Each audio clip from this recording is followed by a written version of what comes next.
어제는 페이스북을 통해서 10중 8구 10패할 것이라며 대한민국 발전을 저주하는 고사를 지내는 듯합니다. 이것이 제1야당 민주당의 공식 당론이라면 정말 충격이 아닐 수가 없습니다. 대한민국이 산유국이 되는 것이 그리 싫으십니까? 이재명 대표님, 국가의 운명이 달린 자원개발 사업에는 저주를 퍼부으면서 문재인 정권에서 400조 원이 넘는 돈을 펑펑 풀어 건실했던 국가 재정을 휘청거리게 한 포퓰리즘 정책에 대해서는 한마디 사과나 반성도 없습니다. 이번 사업은 시추 비용의 약 5천억 정도가 소요될 것으로 예상이 됩니다. 이런 비난을 하는 게 맞습니까? 한자릿수의 성공 확률만 있어도 도전하는 것이 자원개발 사업입니다. 포퓰리즘에 의지하여 돈을 풀어 표를 사는 일이라면 400조 원도 눈 깜짝하지 않고 풀었던 과거를 잊고 국가의 미래가 달린 석유, 가스전 개발에 모든 당력을 집중하여 비난하는 것은 참 부끄러운 일입니다. 어느 나라 정당입니까? 민주당이 정말 원하는 것이 개발 사업의 중단입니까? 아니면 윤 대통령 흠집 내기입니까? 공당이라면 국가를 먼저 생각하시기 바랍니다.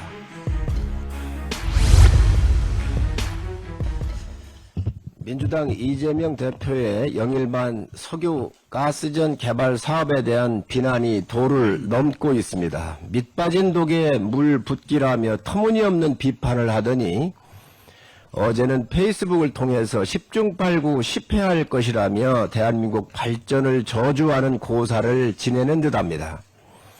이것이 제1야당 민주당의 공식 당론이라면 정말 충격이 아닐 수가 없습니다. 대한민국이 산유국이 되는 것이 그리 싫으십니까? 국가의 운명을 바꿀 자원개발 사업은 모든 나라가 국력을 집중하여 진행을 하고 있습니다. 영국이 IMF 위기를 겪는 등 심각한 경제 위기가 닥쳤을 때에 성공 가능성 3%의 북해 유전 사업을 통해 경제를 다시 일으킨 것은 잘 알려진 사실입니다. 또한 인접국 노르웨이의 복지 수준이 높은 것 또한 유전 개발 덕분이라고 할 수 있습니다. 실제로 동해 가스전은 이미 오래전에 개발이 되어 시작되었고 가스를 생산하였으며 현재는 생산이 중단된 상태입니다. 바로 인접한 광구를 개발하자는 것입니다.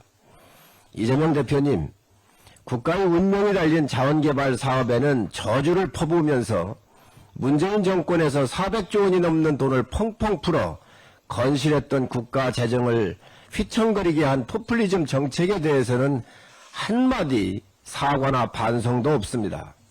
이번 사업은 시추 비용의 약 5천억 정도가 소요될 것으로 예상이 됩니다. 이런 비난을 하는 게 맞습니까? 특히 세계적인 경쟁력을 가진 대한민국 원전산업 생태계를 처참히 망가뜨려 놓고 죄송하다는 말 한마디 없는 것이 민주당입니다. 유전개발 탐사는 실패 확률이 무척 높습니다. 한자릿수의 성공 확률만 있어도 도전하는 것이 자원개발 사업입니다. 21세기 최대 석유개발 사업으로 꼽힌 가이아나 유전도 초기 성공 가능성이 16%에 불과했었다고 합니다. 우리 영일만은 그보다 높은 20%의 확률입니다. 기업이든 국가든 미래 발전을 위해서라면 리스크를 감내하고 R&D 및 투자에 인색해서는 안 됩니다. 포퓰리즘에 의지하여 돈을 풀어 표를 사는 일이라면 400조 원도 눈 깜짝하지 않고 풀었던 과거를 잊고 국가의 미래가 달린 석유, 가스전 개발에 모든 당력을 집중하여 비난하는 것은 참 부끄러운 일입니다. 어느 나라 정당입니까? 민주당이 정말 원하는 것이 개발 사업의 중단입니까? 아니면 윤 대통령 흠집 내기입니까? 공당이라면 국가를 먼저 생각하시기 바랍니다.